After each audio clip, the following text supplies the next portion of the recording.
welcome to FYI, the BaxterStorey podcast. I'm Harry Rickard, Business Development Apprentice here at BaxterStorey and your host for today's episode. This week, we're excited to celebrate National Apprenticeship Week, exploring the importance of apprenticeships and why they are a game changer in hospitality. We're joined by a very special guest today, our Chief Executive, Ronan Harte. Ronan has been with WSH for 13 years and started his journey in Chef White's as a young chef apprentice in Ireland. Very nice to see you. How long have you been in your apprenticeship now? A year and a half. Tell me about that. How's that going for you? Absolutely fantastic. Genuinely, the opportunities that I've had, even just within a year and a half, have been extraordinary. I started off in operations, and it was really just getting to know the roots of the business and sort of getting involved in what goes on day to day from a client's perspective, from our perspective, and just getting involved in that. And that was really insightful. And then I've moved through the business, had different opportunities, got involved in finance a little bit here and there, done a lot of the audits that we do from a health and safety point of view. And then now obviously moving into the business development role that I'm in, it's been extraordinary. I've met so many people within the business. I'm sat here with you today doing this podcast. It's fantastic. Not this bit, but the rest. So I couldn't have asked for more from this experience. I think you look at some companies, and I know we spoke about it previously, but you can sometimes feel as though it might be a bit daunting. But I've come into this apprenticeship and I felt supported every step of the way. It's just been a great experience so far, and long may it continue. Good. It's always been good to see you. I'm delighted you, and you are getting on brilliantly in it. So well done to you for that. Did you know you wanted to do an apprenticeship? So originally, when I was in college, I actually wanted to do sports science. So I'm really into my football. I absolutely love it. Big Liverpool supporter. And I actually applied at Loughborough University, and it turns out that the A-levels I took, I couldn't actually get onto the degree course that I wanted to get onto. So then I chose a different degree course, but still around sports science, but it wasn't quite the same degree that I wanted. And I never got into Loughborough. And I had my eyes on Loughborough the whole time. I really wanted to get in. I was desperate to go there. I went round the campus with mum and dad. It was the only place I visited, and I didn't get in. And this was about February time, bearing in mind uni was starting in September. So that I spoke to mum and dad, and they're both in the business world. And I was like, what can I do? I love money. I like the thought of getting paid. And I thought, why don't I look at apprenticeships? And I must have applied to 15 to 20 different apprenticeships. I had an interview with Louise Denton in June, and sort of from there it kicked it off. I did site visits at NatWest, which is where I first worked, and then, the rest is history. So Ronan, tell us about your first apprenticeship. How did you find it? I think that's the thing about apprenticeships, particularly degree apprenticeships. Yeah. Not everybody would know it's an opportunity. Not everyone would know it's a door that opens into businesses like ours and many, many others. Your question is a good question. In my particular case, it was probably slightly different. I left school when I was 15.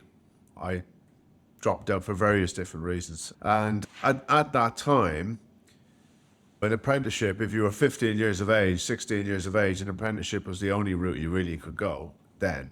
And it was a craft-based apprenticeship. Either you became a carpenter or an electrician or a chef, in my case. That was the route you went when you were 15 or 16. So I tried a few different things very, very briefly. And then I found myself starting on a chef apprenticeship when I was coming up, 16. I was lucky enough to find a very nice place to do that. I got in as a young chef, and then I aligned that, or it was aligned for me to the college essentially. So I did my certification along with that. And that was the kind of start of my career really. So I went in as a chef, thinking on day one, day two, year one, I'd be a chef until the end of time. Where did that change? I finished the apprenticeship. I did that in Ireland and in 2 or 3 different restaurants of different levels in Ireland. A little bit of time in France in between, and then back.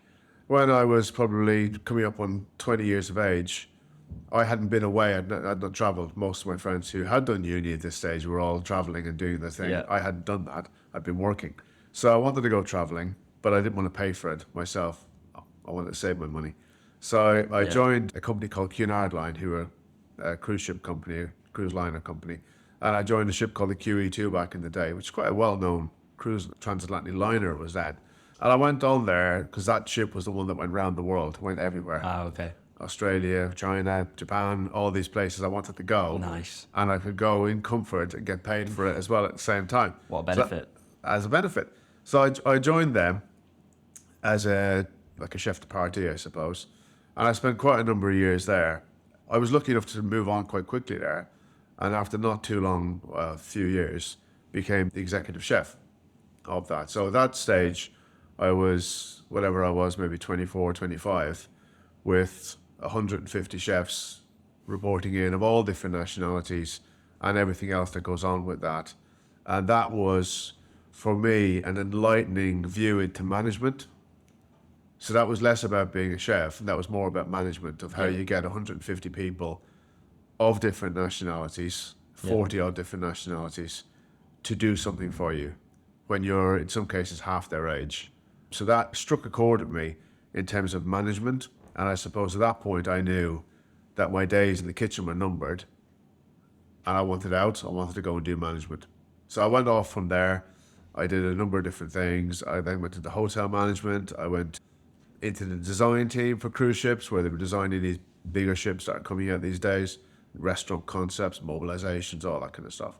And in all of that, that was kind of driving me down a route of management and drive me down a route of entrepreneurialism, where I wanted to start my own company, I wanted to start my own business. So I knew I wanted to do something relate to companies and those types of things, but I really wanted to do it for myself, actually.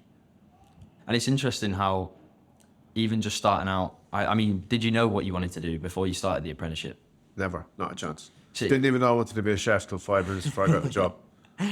See, it's interesting because even an apprenticeship that you didn't feel like maybe you wanted to do is led into such a role that you've got now, and has led you through those experiences and chucked you into the executive chef. You're managing 150 chefs, so you just don't expect it to lead into that sort of thing. And I think it's really interesting.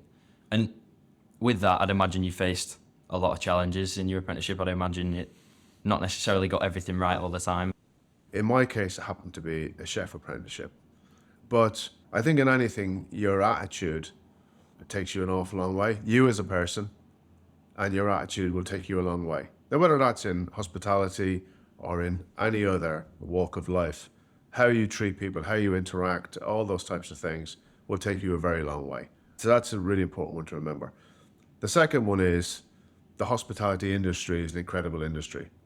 It is one of the few industries, sectors, that you can still come into today as a commis chef and you could still become the CEO. There are very few businesses or organizations where you can achieve that.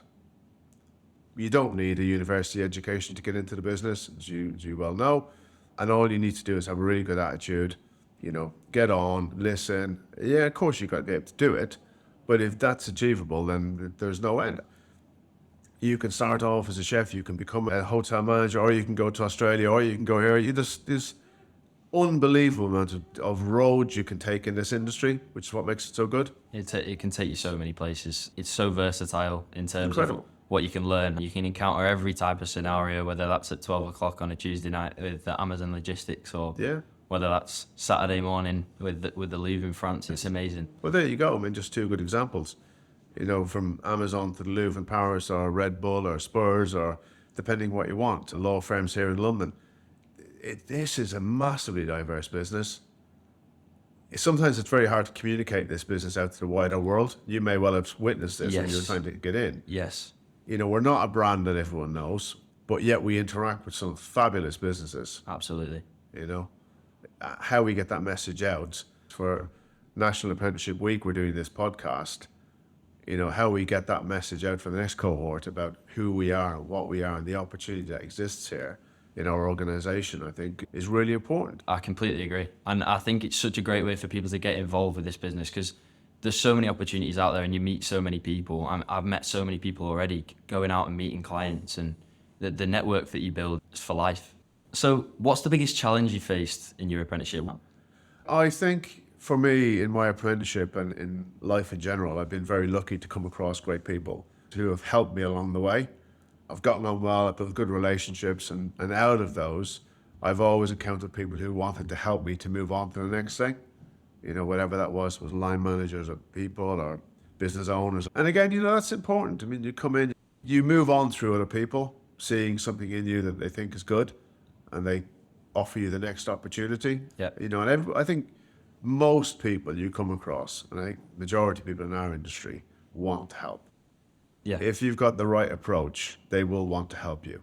And I think that for me, as I went through different stages of my career, and particularly my early career, it was on the back of people helping me to go here and there. You often think, how did I end up in this place? You know, if I hadn't met that person back then, I wouldn't have taken that turn in the road, Yeah. which then led to that and got me to where I am today. And you often, when you have a spare few minutes, think, well, where could I have gone? If I met somebody else, would the journey have been massively different? I don't know. The attitude part would still be there. Yes. But the end point would definitely be different. It's interesting where just little things lead. And I think the biggest takeaway from that, from my point of view, is put yourself out there. Big time. Because the worst someone can say is, I can't help you right now. Yeah, but if you don't put yourself out there, that's never going to happen. Exactly. So, Never gonna happen. I mean, I've had loads more yeses than I've had nos. I've had loads more replies to emails, replies to phone calls, and people offering their help. What projects can I help you? What can I get you involved in? That sort of thing. Well, you do that. You know, when you ask anybody, listen, would you do me a favor? 99% of people are going to say yes. If there's one piece of advice you could give your younger self when you start in your apprenticeship, for those people who've maybe not yet started apprenticeships or want a piece of advice who are going into it, what's one thing that you would have told yourself when you started out? Well, I could never, when I started out, see myself where I am today.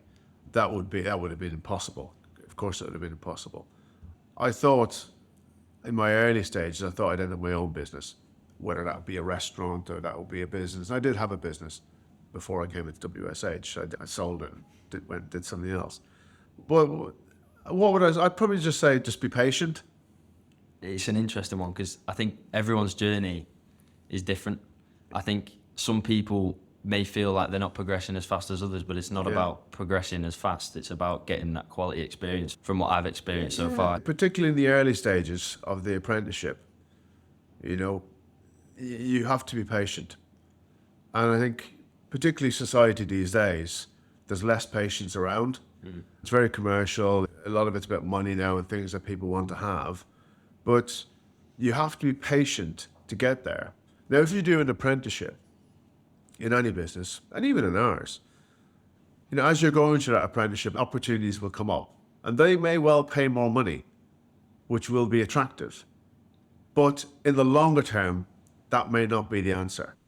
Taking your time to really learn it before you think, yeah, I'm going to jump because I've got an extra few £1,000s over here in this opportunity.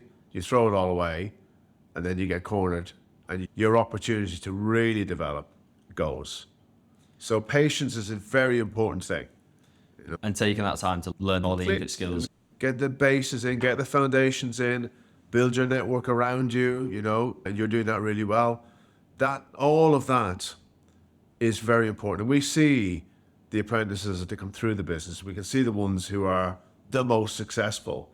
And the ones who are the most successful are the ones who took time to build their foundations, build everyone around, build their relations, get the experience, make sure that everyone knows who they are, because that's really important too. You've got to get your elbows out and make sure people know who you are. But just patience is important. I completely agree. I think that's a really valuable piece of information. So in terms of people looking at apprenticeships and maybe people wanting to take on apprenticeships no matter what age they are, what do you think some misconceptions about apprenticeships may be in terms of what might people think maybe the negatives, may not be the negatives? What do you think? I think there was a period of time here in the UK over the last decade or even 15 years where apprenticeships in university was the only way. I never believed that. Why would I, given my own background? I think university is definitely a very valuable route for individuals, for certain people who want to do things, you know, what you want to do. Apprenticeships are a brilliant way forward into all manners of careers now, not just the likes of WSH or those craft-based apprenticeships we talked about. Anything you can do in a degree apprenticeship. And of course, you don't leave with big loans and bills to pay. You leave with the advantage, you know, when you come through your apprenticeship, you haven't got all those bills to pay, but also you've built your network, you've got real-time experience. So, you're not then entering the workplace at a much later time. I think it's a huge advantage. I'd agree as well, because I think even just my time working in the business, that time spent with people and those interactions and understanding how different people work, how different people want to be managed. Yeah, That's definitely. a massive, that's so valuable. I think there's a huge advantage in doing that. That Completely really agree. drives it forward. I completely agree. I think that's so valuable. And obviously you've worked in many kitchens, being a chef apprentice, and I've worked in kitchens as well with the chefs and stuff. And how does being an apprentice, where maybe you feel a little bit nervous at first going in, how do you approach that dynamic? How do you add to that dynamic in terms of being valuable as an apprentice for someone who might want to go into that sort of thing? To push yourself out of your comfort zone. Ask questions. Don't be afraid to ask that question that you think is a bit dumb. We all do that. I do it every single day of the week. You've got a question. You got to put yourself out there. You got to put the effort in. You got to turn up on time. You got to do all those important things. But then when you're there, you got to really show the interest and want to learn. If you want to learn, then you will learn.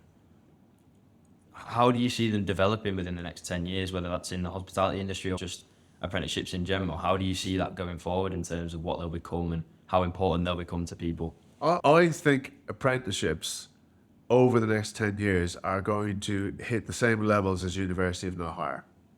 Why wouldn't they? I think there's momentum behind this process of degree apprenticeships, in all different walks of life and different businesses. More and more are going to see, why wouldn't I do that instead of going to uni? I will come out more experienced, perhaps. I'll come out earlier. I'll come out debt free. I'll have built my network, all of those things. Why is that not more attractive? It won't be for everybody. It depends what you want to do. If you want to be a brain surgeon, you probably need to go to uni. 100%. I really think there's momentum behind this. And I think with people like you and your colleagues here at WSH who are doing the degree apprenticeships and many, many more across the whole of the country, I think this is going to get a lot of momentum behind it. I hope it does. I'm totally behind it personally for my own reasons. I just think it's the way forward. Completely agree. And I think it adds value to both the company and the apprentice. I think the apprentice can add value to the company can nurture them, train them, that they can become the managers that the company wants them to be. And Definitely. then the apprentice gains the experience and life experience earlier on, the people skills. It's so valuable, I think, to both the companies and the people. And, companies like ours need that flow of really good talent into our business. It's very important for us that we are nurturing our own talent, to use that phrase, early on. People like you coming in, doing apprenticeships, showing interest in the business. As we grow our business, we need more and more managers, more and more directors, more and more of all of these positions coming through.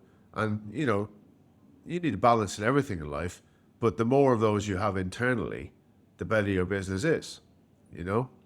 That's the nature of it. That's how you get good, stable growth. Yeah, So absolutely. it's very important to us that we have a strong network of people coming through the business all the time. And, we've got a big responsibility to invest and train and develop in that cohort of people coming through. I completely agree. It's really interesting to see that insight. So thank you for that. I really appreciate it. Just moving away from the apprenticeship questions a little bit. Yep. This is going to be a little bit of a get to know you now. Yep. So I'm going to ask you 10 questions. It's a this or that. Okay, So I just want quick fire. You give me whichever one you prefer. Is that all right? go for it. Amazing. Do you prefer sun or snow? As you discover me, nothing is straightforward. I like both in the same proportions. I'm not a massive skier. I like it, but I don't do it every year. I'd love to get into it. I've never done it. Likewise, sun. I like the sun, but I don't like it too hot. That's my Irish roots. So a perfect 25 degrees is nice for me. Anything more than that is too much. Coffee or tea? Coffee till 10 o'clock, and then mainlining tea after that for the rest of the day. Cheese or bread? Or both? Bread all day long, which is not good. Bread all the time, and when I'm at home, I make my own. Running or cycling? Cycling, always. My knees wouldn't take the running, but I'm a mountain biker. Oh, nice. We're So not dogs. cyclists, we're mountain bikers. Yeah, it's yeah. different. It's different. We Very, don't wear very big we difference. don't wear lycra. Just the cargo shorts. That's it. Cats or dogs? We have both. We also have hamsters. How do they all get along with each other? So as long as you keep the hamsters away from the cat, you're all right. I'm a dog person. Spaniels. I've always had spaniels. Nice. I like spaniels. TV or books? Books. Books. I watch TV, not masses of it, but I prefer books. Great. Starter or dessert? Depends on the mood. It really depends I'm on the going to have to mood. agree with you there. Yeah, I've got it to be honest. depends on the mood. And if I'm really hungry, I'll have both. You're more than likely both. Yeah, more than likely both. I completely agree with you there. Are you an early bird or a night owl? Early. I am up every single morning by 5:15. I'm not an evening person. I can survive in the evenings. I've got a dinner tonight to go to. I can do it. But every morning I'm up by 5:15. Nice. Lovely. Football or rugby? Rugby all day long. I knew the answer to All that. day. Having this podcast, coming off a successful weekend for Irish rugby. I know. Start of the Six Nations. Good first half for England. Yeah, good first half. Couldn't keep it up in the second. Guinness or Murphy's? Guinness, well, Kildare man, but close to Dublin. So Guinness. Murphy's is more of a Cork, south of Ireland. Yeah. That is the last question, but just on the back of that, where is the best pint of Guinness that you've ever had? Oh, really? Okay. So the best pint of Guinness I have had, and if I'm in Dublin, I will always go and have, is a pub called Grogan's in Dublin. Grogan's in Dublin. Grogan's. So if you ever go to Dublin, Grogan's is the place to go for a very good pint of Guinness. Here in London, Guinness is always a bit touch and go. Yeah. It's nothing to do with it doesn't travel. It's more to do with how you manage it and the lines and all that kind of stuff. So places like Daffodil Mulligan's Daffodil Mulligan's. in Shoreditch Yeah. would be where you go to get a very good pint of Guinness. Amazing. Very valuable piece Owned of and managed by an Irishman. Of course. He knows his Guinness. Of course. Okay, amazing. Thanks for that. I think that was very insightful. Back to the apprenticeship stuff. Do you have any final advice for people looking to take up apprenticeships in terms of they're looking at it, they've listened to the podcast today, they want to go into it? Any advice for those people? Yeah, my advice would be, by definition of where you are, if you're looking at a degree apprenticeship, you're more than likely going to be, like yourself, just out of school, perhaps, just out of your exams. So I would say don't overthink it. You're at a very early stage in your career. You will not be able to plan everything to retirement. Life just does not work that way. You meet people, the journey changes as you go along. So don't overthink it. Do lots of research. Choose the business that you think fits with you. You know, whether that's the kind of thing you want to be in or the kind of business you want to be around. Choose well. Make sure they have a good support network. Yeah. That is really important. You choose an organisation that can support you in your degree apprenticeship. I would say equally choose an organisation, if you can, that's got other degree apprenticeships, or apprentices at the same time, because then you've got your own network, which I'm sure you probably find valuable to yourself. Support from everyone else and everyone going through the same sort of experience is nice to have because it's someone to lean on and ask questions as well. So, in terms of my biggest takeaway from today, I think what really stuck with me was when you spoke about the attitude, and I think that's the most important thing I've taken away from today, because I think it doesn't matter how well you do in school, whether you like school, whether you didn't like school. I don't think school's for everyone personally. Exams doesn't suit everyone. Some people are more practical, I think. But if you go into the apprenticeship with a good attitude, you apply yourself, you get yourself out there, you get speaking to people, I think just your attitude alone can take you so far. And I think that's really what I've taken away from today. And especially from your point of view, I know you have the same feeling. I think that's a really great takeaway, because everyone can have a good attitude. I think everyone can come into it and apply themselves. And I think that's really valuable. School is not for everybody. That doesn't mean that it's right or wrong. People find themselves outside of school for all manner of reasons.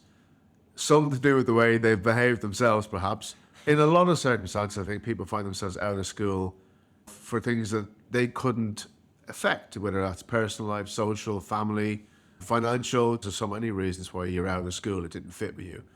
But that's only a very small proportion of your life. It's a really small portion of your life. When you come out of school, you have a massive life ahead of you. So school is not the be-all and end-all in terms of how your life will develop.